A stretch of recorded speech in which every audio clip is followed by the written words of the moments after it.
तो हेलो अस्सलाम गाइस, क्या हाल है आप सबके। तो welcome to complete development course, जिसमें आपको HTML CSS and JavaScript beginner से एडवांस लेवल तक पढ़ाएंगे। तो गाइस हमारा चैप्टर नंबर 11 है कलर्स, जिसमें हम कलर्स की एक एक चीज को पढ़ेंगे और इसमें एक एक चीज की इन्फॉर्मेशन मैं आपको बताऊंगा कलर क्या है और क्या नहीं है, CSS में किस तरह कलर दिए जाते हैं और किस तरह नहीं। तो आज हमारे पास सबसे पहला पॉइंट है हाउ टू स्पेसिफाई कलर्स, और दूसरा पॉइंट है हमारे पास colour terminology and contrast, and third point है हमारे पास बैकग्राउंड कलर। ठीक है, यहाँ तो बात हो गई कलर की। अच्छा, मेरे दिमाग में एक और बात ब्लिंक हुई है अचानक से, तो मैंने कहा आपको सबसे पहले वो बताता चलूं, इसके आगे हम कलर्स की सारी बात कंटिन्यू करेंगे। तो मैं सबसे पहले जो आपको बात बताने जा रहा हूँ वो बहुत ही इंपॉर्टेंट है, तो मैंने कहा आपको साथ साथ बता दूं कि भाई सबसे ज्यादा एलिमेंट्स में प्रायोरिटी किस चीज की है, और वो चीज बहुत इंपॉर्टेंट है, तो मैंने कहा आपको साथ साथ बताता चलूं। इस तरह आपको समझ नहीं आएगी तो मैं जाता हूँ VS कोड पे। मैं यहाँ VS कोड पे आके, ठीक है, सबसे पहले मैंने यहाँ के अपनी एक इंडेक्स की फाइल में क्रिएट कर लेता हूँ। मैंने लिखा index.html, ठीक है, और एक और फाइल मैंने क्रिएट की जिसका नेम मैंने रखा style.css। ठीक है भाई, मैं यहाँ index.html पे आया और यहाँ के मैंने वही बॉलर पॉइंट लिखा और मेरे पास ये सारा मेरा बॉलर पॉइंट लिखा हुआ आ गया। ठीक है, यहाँ से मैं टाइटल भी अपना चेंज कर दूंगा, जो हमारा चैप्टर का नाम है यहाँ पे मैं वो रख दूंगा। अब आपको याद होगा, अगर हमने प्रीवियस क्लास में पढ़ा था सेलेक्टर्स कुछ पढ़े थे, अगर आपको याद हो तो, अगर नहीं याद है तो मैं यहाँ पे दिखा भी देता हूँ कि universal selector, type selector, class selector, ID selector, child selector and descendant selector. ये सेल्फ सेलेक्टर क्या थे कि हमें CSS में जिसको कॉल करवाना था यूं कॉल करवाते थे। अगर मुझे यूनिवर्सल सेलेक्टर चाहिए तो मैं स्टार लगा के उसको कॉल करवाता था। क्लास सेलेक्टर चाहिए तो अगर मुझे क्लास को कॉल करवाना है CSS में तो डॉट लगा के, आईडी सेलेक्टर हैश लगा के। ठीक है, मैं भी स्टाइल में भी आपको लिख के दिखाता हूँ कि अगर मुझे क्लास को कॉल करवाना था तो मैं क्या लगाता था, डॉट। ठीक है, और इसी तरह मुझे आईडी सेलेक्टर चाहिए होता था तो मैं क्या लिखता था, हैश लगाता था। ठीक हो गया। और अब क्या होता है, एक होता है हमारे पास चाइल्ड सेलेक्टर। आपको पता होगा चाइल्ड सेलेक्टर क्या होता है कि UL जैसे उसका पेरेंट है और LI उसकी चाइल्ड है, तो हम क्या करेंगे, UL greater than LI, you हमारा बन जाएगा चाइल्ड सेलेक्टर और पेरेंट सेलेक्टर। फिर यहाँ के मैंने आपका टाइटल दिया कलर्स, और यहाँ के मैं लिखता हूँ H1। एक मैंने H1 क्रिएट कर लिया और H1 में लिखता हूँ क्या लिखूं, तो यहाँ पे मैं एक लिख देता हूँ। ठीक है, मैं यहाँ पे लिखता हूँ कोडिंग जोन। मैं H1 में कोडिंग जोन लिख देता हूँ। तो अब मैं आपको बताता हूँ कि सबसे ज्यादा प्रायोरिटी किस चीज की होगी। मैं CSS में गया और यहाँ के मैंने लिखा H1, और H1 को मैंने कलर दिया कि भाई आपका कलर है एक्वा। अब आप हो जाओ एक्वा कलर के, हो जाओ ब्लैक से। और यहाँ पे मैं अभी वेब पेज पे जाता हूँ, वेब पेज पे जाके इसको रिफ्रेश करता हूँ, तो यार ये तो मेरा कलर ब्लैक है, ये क्यों कलर हुआ नहीं।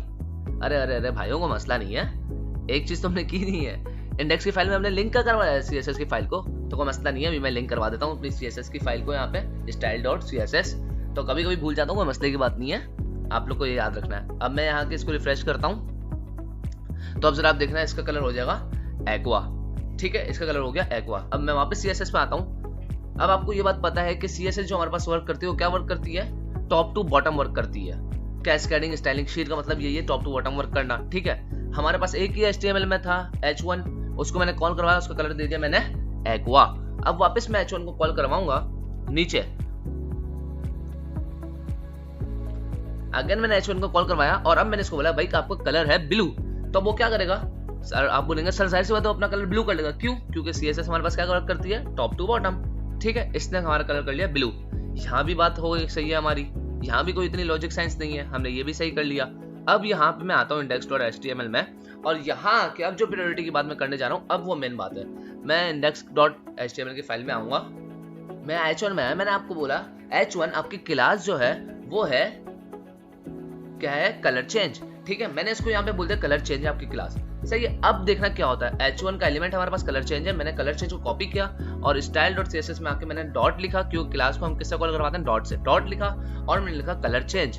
अब मैंने यहाँ पे आके लिखा भाई आपका कलर जो है वो है ब्राउन, तो अब क्या लगता है, आप बताओ होगा ब्राउन या नहीं। तो अब हम जाते हैं और मैं जाके वेब पेज पे इसको रिफ्रेश करता हूँ, तो अभी आप देखना इसका कलर ऑब्वियसली चेंज होगा, हो जाएगा ब्राउन। क्यों हुआ, आप बोलेंगे सर ये क्या, आपने तो बोला top to bottom CSS work करती है। बिल्कुल मेरे भाइयों, CSS top to bottom work तो करती है, लेकिन मैंने आपको एक और चीज बताई थी कि भाई सबसे ज्यादा प्रायोरिटी किस चीज की है, एलिमेंट में सबसे ज्यादा प्रायोरिटी है क्लास की, क्लास के बाद है आईडी की। सबसे पहली प्रायोरिटी किसकी है, आपने एलिमेंट दिया, एलिमेंट के बाद आपने क्या दी, क्लास, तो क्लास की प्रायोरिटी हो गई ज्यादा, क्योंकि आपने उसको अहमियत ज्यादा दी है, तो आपने उसको क्लास दे दी। ठीक है, यहाँ तक हमारी बात हो गई क्लास की। अगर अब मैं इसी एलिमेंट में आईडी पास कर दूं तो आईडी की प्रायोरिटी उससे भी ज्यादा होगी, क्लास से भी ज्यादा होगी। मैं चलो आपको इस तरह मिसाल देता हूँ कि एक है चाइल्ड, ठीक है, एक है सन, ठीक है, मैं एक बेटे की बात करता हूँ कि एलिमेंट जो भी हमारे पास है वो एक बेटा है, ठीक है। अब उसने अपनी बात मनवाने के लिए सीएसएस को बोला कि भाई तुम अपना कलर कर लो ये, तो सीएसएस ने उसकी बात मान ली। अब क्लास जो एलिमेंट में है वो है उसका बड़ा भाई, तो उसने बड़े भाई की बात, जब उसके बड़े भाई ने उसको हुक्म दिया कि भाई तुम्हारा कलर है ब्राउन, तो उसने अपने बड़े भाई की बात एक्सेप्ट कर ली, ठीक है भाई। अब इसके बाद आती है आईडी, बड़े भाई के बाद भी आती है फादर। अब फादर ने जब बोला कि भाई तुम क्लास को भी छोड़ो, अब मैं जो बोल रहा हूँ वो तुम सुनो, तुम्हारी आईडी जो है कलर, और मैंने इसको कलर दिया ग्रीन टाइम, मैंने इसको कलर दे दिया। अब वो फादर की बात सबसे ज्यादा सुनेगा, ना वो अब छोटे बेटे की बात सुनेगा, ना वो बड़े बेटे की बात सुनेगा, अब वो सुनेगा आईडी की, क्योंकि आईडी की priority is more than important. सबसे ज्यादा इंपॉर्टेंट जिसकी है वो आईडी की, क्योंकि आईडी आपको पता है यूनिक होती है। तो अब मैंने इसको आईडी को कलर दिया चार्ट रूज, और अब मैं पेज पे जाऊंगा, तो अब आप देखना, अब बताना कि इसका कलर चेंज होगा या नहीं होगा। आप बोलोगे कि जाहिर सी बात है सर चेंज होगा, क्योंकि अभी मैंने आपको बताया सबसे ज्यादा प्रायोरिटी किसकी है, आईडी की, ठीक है। भले CSS top to bottom work करती है हमारे पास, मैंने माना कि कैस्केडिंग है हमारे पास, सीएसएस टॉप टू बॉटम भी वर्क करेगी, लेकिन सबसे ज्यादा प्रायोरिटी किसकी है, एलिमेंट के बाद क्लास की, क्लास के बाद आईडी की, ठीक है। तो ये बहुत इंपॉर्टेंट बात थी, तो मैंने कहा आपसे डिस्कस करता चलूं। मैं यहाँ वेब पेज पे आया और यहाँ के मैंने रिफ्रेश किया तो देखो इसका कलर हो गया चेंज। मैंने अभी आपको ये बात समझाई थी, ठीक है। अब यहाँ तो हमारी सारी बात हो गई कि एलिमेंट की, क्लास की और आईडी की। अब मैं आपको बताता हूँ कि सीएसएस में हमारे पास 3 टाइप की सीएसएस होती है, इनलाइन सीएसएस, एक्सटर्नल सीएसएस और इंटरनल सीएसएस। अब मैं बताता हूँ कि सीएसएस में सबसे ज्यादा प्रायोरिटी किस चीज की होती है, कि भाई अभी हमने एक्सटर्नल सीएसएस की, हमने सारे डिजाइन की हुई है, हमने आईडी भी दी हुई है, क्लास भी दी हुई है, सब चीजें दी हुई है। लेकिन अगर जैसे ही मैं इसको इनलाइन सीएसएस पास कर देता हूँ तो इनलाइन सीएसएस की सबसे ज्यादा प्रायोरिटी हो जाएगी। मतलब कि इनलाइन सीएसएस जो है वो अब इसका दादा है। अब मतलब कि इनलाइन सीएसएस जहां भी आ गई तो वहां पे वो एक्सटर्नल सीएसएस और इंटरनल सीएसएस को ब्रेक करके इनलाइन सीएसएस सुनेगा।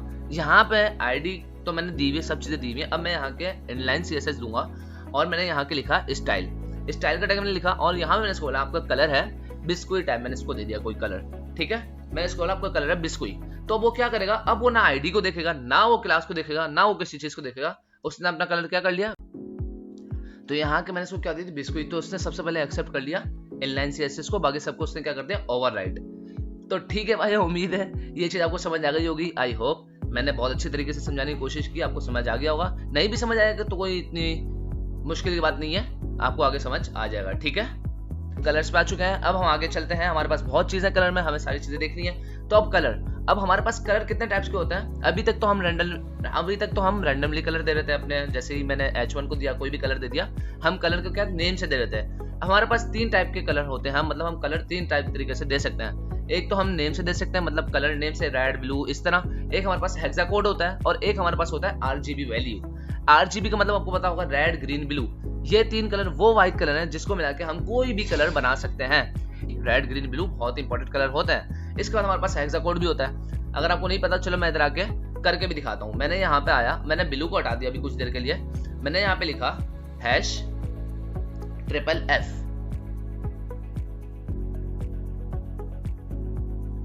ठीक है। #FFF हमारे पास कौन सा होता है, व्हाइट कलर होता है, ठीक है। मैंने इसको बोला कि भाई आपका कलर है व्हाइट, और मैंने इसको बैकग्राउंड बोला आपका है ब्लैक।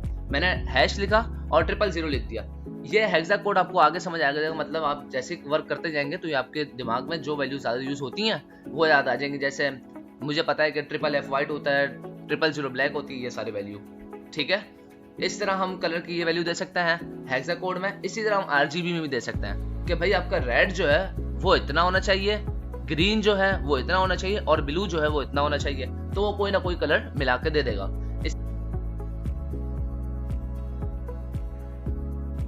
अब यहाँ पे देखें, यहाँ पे भी आपको बता रहे हैं कि रेड ग्रीन और ब्लू कलर से मिला के काफी कलर्स आप बना सकते हैं, ठीक है।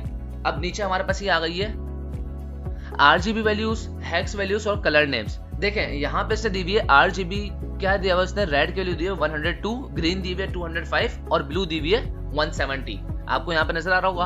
अब यहाँ पे जो पीछे वर्क चल रहा होता ना, उसने RGB की वैल्यू को हेक्सा कोड में कन्वर्ट किया, हेक्सा कोड से उसने कलर नेम में कन्वर्ट किया। कलर नेम क्या है इसका, मीडियम एक्वा मैराइन। अभी आपको इतना इसमें दिमाग लगाने की जरूरत नहीं है। अब तो हमारे पास जैसे दिन ब दिन चीजें अपडेट होती जा रही है, तो हमारे पास काफी टूल्स भी आ चुके हैं कलर्स के, हम उधर से कलर्स उठा सकते हैं। अगर हम इसको हेक्सा कोड किस तरह पीछे काम कर रहा है ये समझ गए, तो इसमें हमारा 1 महीना लग जा रहा है। ठीक है, अब उसने क्या किया है, रेड जो 102 था उसको उसने कन्वर्ट किया 66 में हेक्सा कोड में, और जो हमारे पास ग्रीन की वैल्यू थी 205 उसने उसको कन्वर्ट किया CD में, और 170 जो था उसको कन्वर्ट किया AA में। ठीक है, यहाँ पे आपको समझ आ गया हेक्सा कोड भी, कलर नेम भी और RGB वैल्यूज भी।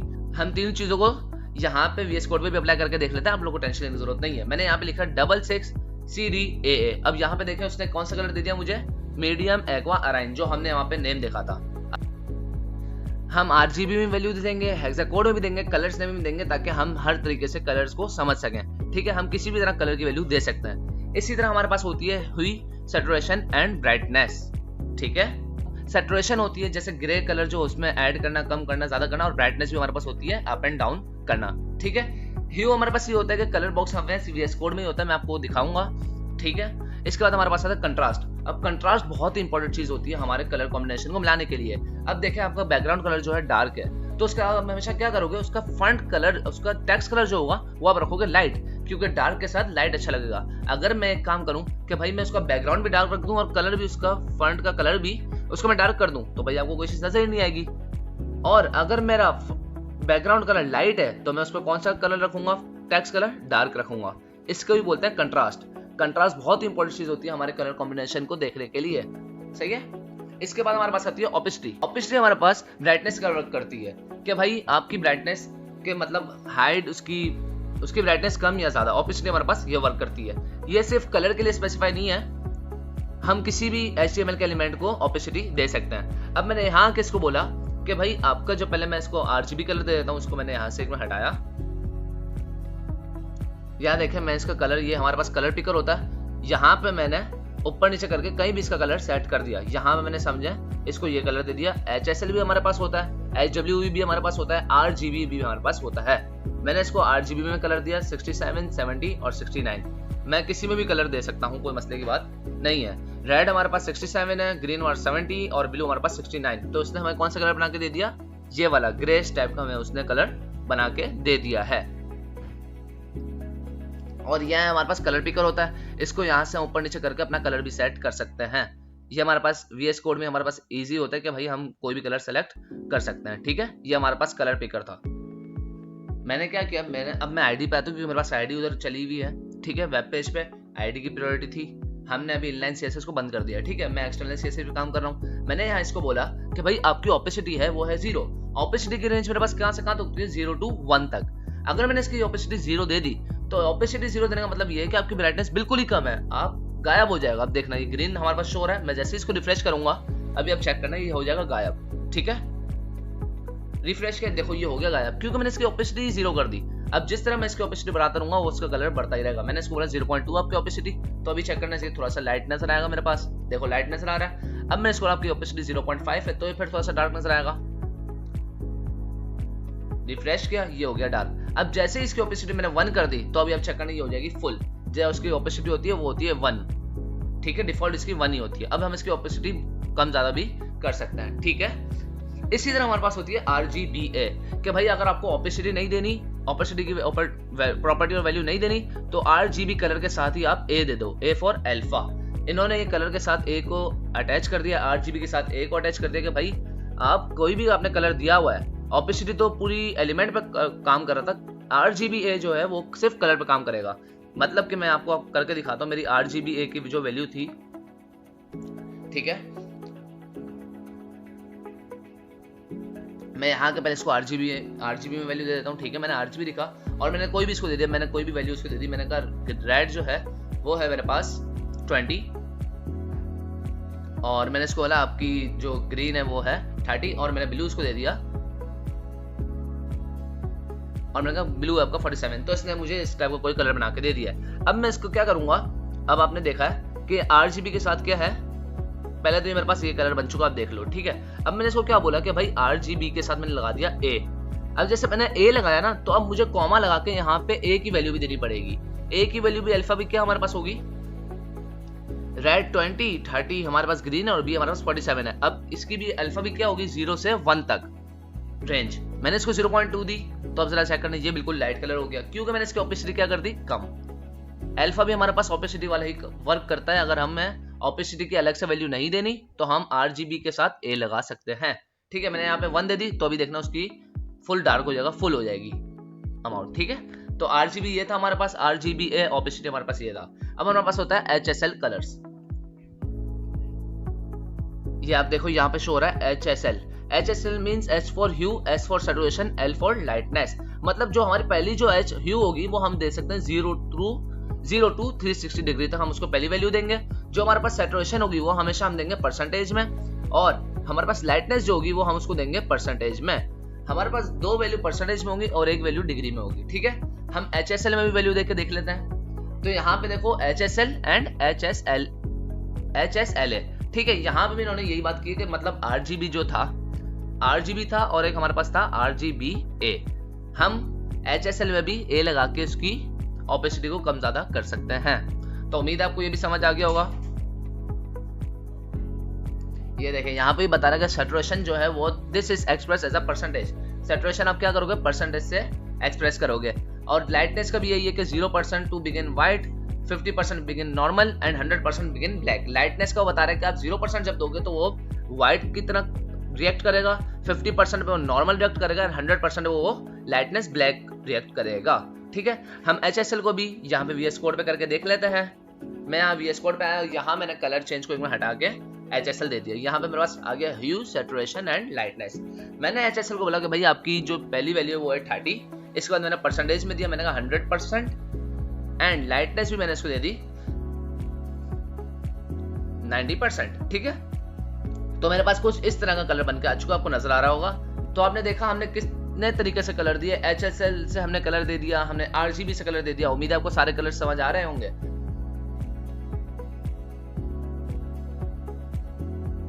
अब मैंने क्या किया, HSL तो हमने देख लिया, अब मैंने इसके आगे A भी लगा दिया। A क्यों मैंने लगाया, इसकी ओपेसिटी कम ज्यादा करने के लिए। मैं यहाँ पे ID को पहले कमेंट कर देता हूँ क्योंकि भाई ID की प्रायोरिटी ज्यादा है, वो वरना वही कलर देगा। मुझे कलर चेंज वाला कलर करना है। ठीक है, ये देखो अभी मेरे पास कौन सा कलर आ रहा है, मेरी क्लास वाला कलर आ रहा है, जो मैंने क्लास दी हुई थी डॉट वाली। ठीक है, अब मैं इसकी ओपेसिटी को ज्यादा करता हूँ 1, तो अब इसका कलर हो जाएगा डार्क। ठीक है, तो आपने देखा यही था हमारे पास HSL। RGB हम इसमें ही अगर हमें ओपेसिटी देनी है कम ज्यादा तो हम इसी में दे सकते हैं, कलर के अंदर ही। ठीक है, H for huge, S for saturation, L for lightness and A for alpha. यहाँ पे इन लोगों ने कलर की एग्जांपल पास की हुई है कि भाई अभी हमने जिस तरह कलर देखे इन लोगों ने बैकग्राउंड कलर सिल्वर दिया हुआ है, कलर व्हाइट दिया हुआ है, पैडिंग 20 दी हुई है, फंड फैमिली, एरियल और दी हुई है। तो हम हर एक चीज आगे देखेंगे, फंड फैमिली भी देखेंगे, पैडिंग, मार्जिन, बॉटम, सब हम चीजें आगे देखेंगे। अभी हम कलर के चैप्टर पे तो हम कलर की चीजें पढ़ रहे हैं, आगे जो जो चीजें आती रहेंगी हम लाइन बाय लाइन पढ़ते रहेंगे और एक एक चीज को समझने की कोशिश करेंगे। मैं उम्मीद करूंगा भाई अच्छे से अच्छे आपको हर चीज समझा सकूं। ठीक है, अब जिस तरह मैंने आपको कंट्रास्ट का बताया था कि भाई अगर मेरा बैकग्राउंड डार्क होगा तो मुझे उसका फंड कलर जो है वो क्या देना पड़ेगा, लाइट। जिस तरह अभी मैं देखो वापस VS कोड पे जाता हूँ, यहाँ मेरे पास कौन सा कलर, लाइट कलर है ना। अब मुझे इसका बैकग्राउंड जो देना पड़ेगा वो डार्क देना पड़ेगा। अगर मैं इसी तरह सेम कलर्स को दे दूंगा, अगर मैं सेम कलर्स का मैं बोलता हूँ भाई आपका यही सेम कलर है बैकग्राउंड, तो अभी देखना ये क्या करेगा, अपना जो फंड इसका टेक्स्ट जो है, इसका कंटेंट जो है वो मुझे नजर ही नहीं आएगा। अभी आप चेक करना, मैंने इसको यही बैकग्राउंड दिया और यही इसको मैंने कलर दे दिया। अभी आप जरा चेक करना, इसका ये तो गायब हो गया, कंटेंट नजर नहीं आ रहा। क्यों? क्योंकि भाई हमारे पास कलर भी वही सेम है और बैकग्राउंड भी वही सेम है, दोनों लाइट है हमारे पास। तो इसीलिए हमारे पास कंट्रास्ट वर्क करता है कि भाई अगर आपके पास बैकग्राउंड कलर जो आपका डार्क है तो आपका कंटेंट जो होना चाहिए वो हमेशा होना चाहिए लाइट। अभी आप चेक करना, मैं इसको बैकग्राउंड को उसको मैं कमेंट करता हूँ और यहाँ आके मैं इसको देता हूँ, मैं इसको बोलता हूँ कि भाई आपका बैकग्राउंड जो है वो आप कर लो। मैंने इसको यहाँ पे कमेंट किया और मैं यहाँ के इसको मैंने कहा आपका बैकग्राउंड जो है ब्लैक। अभी आप चेक करना वो अच्छा लगेगा। क्यों? कारण मेरा कंटेंट जो है वो है लाइट और बैकग्राउंड जो है वो है डार्क। तो आपने देखा ये होता है कंट्रास्ट, ये होती है थीम।